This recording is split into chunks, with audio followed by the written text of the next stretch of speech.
el nacimiento de los ministerios juveniles adventistas.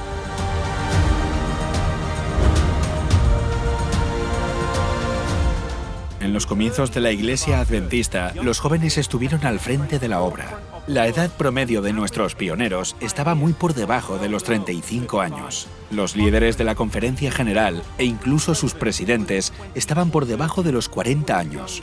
Era una iglesia joven la que hacía progresar la obra. Ellen White recibió su primera visión a la edad de 17 años.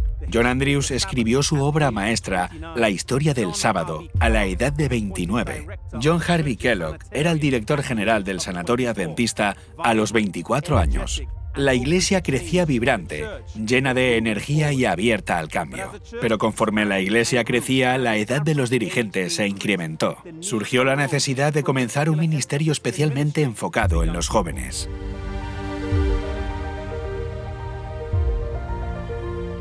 En 1879, en Hazleton, Michigan, dos adolescentes, Luther Warren y Harry Fenner, caminaban juntos por un camino polvoriento mientras hablaban de la necesidad de que los jóvenes realizaran trabajos misioneros. Aquí, en mitad de ninguna parte, en una zona rural lejos de las ciudades, se arrodillaron en mitad del camino y pidieron que Dios bendijera sus planes. Su oración sería contestada ampliamente. La primera sociedad de jóvenes comenzó en la casa de Luther Warren y tenía 3 objetivos: hacer trabajo misionero, obtener dinero para comprar libros y promover un estilo de vida saludable.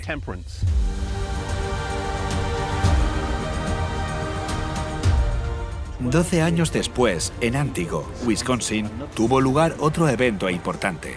Meath McGeer propuso a la iglesia que la sociedad de jóvenes pudiera utilizar el edificio para realizar sus actividades. La propuesta se debatió en la junta de iglesia. Hubo algunos que se opusieron, pero uno de los miembros más ancianos, el hermano Connor, se levantó a su favor. En ocasiones, los jóvenes necesitan el apoyo de las personas adultas para que sus planes y actividades puedan tener éxito.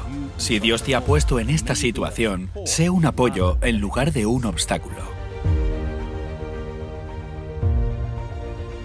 En 1905 se publicó el Manual para el Trabajo con Jóvenes y en Suiza, en 1907, durante la primera conferencia general celebrada fuera de Norteamérica, la Iglesia votó para constituir un nuevo departamento al que llamó la Sociedad de Jóvenes Misioneros Voluntarios de la Iglesia Adventista. Milton Kern fue nombrado su director y una de sus primeras iniciativas fue la publicación de El Centinela de la Mañana, una guía de estudio diaria.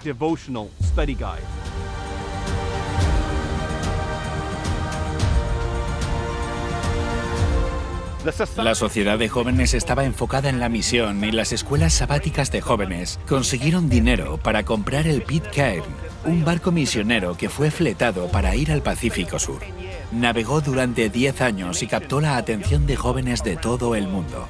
Durante los años y décadas que siguieron, se formaron sociedades de jóvenes en Corea, Filipinas, Sudamérica, Centroamérica, Hungría y China.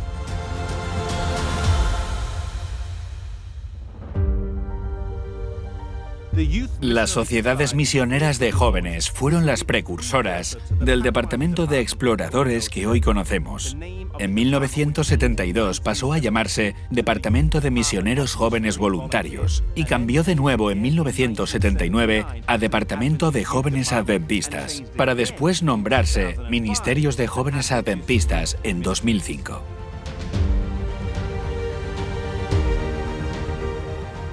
El camino que comenzó en aquella senda polvorienta hace más de 125 años ha llegado a ser una historia de innovación e inspiración y actualmente tiene más de 10 millones de jóvenes repartidos por todo el mundo.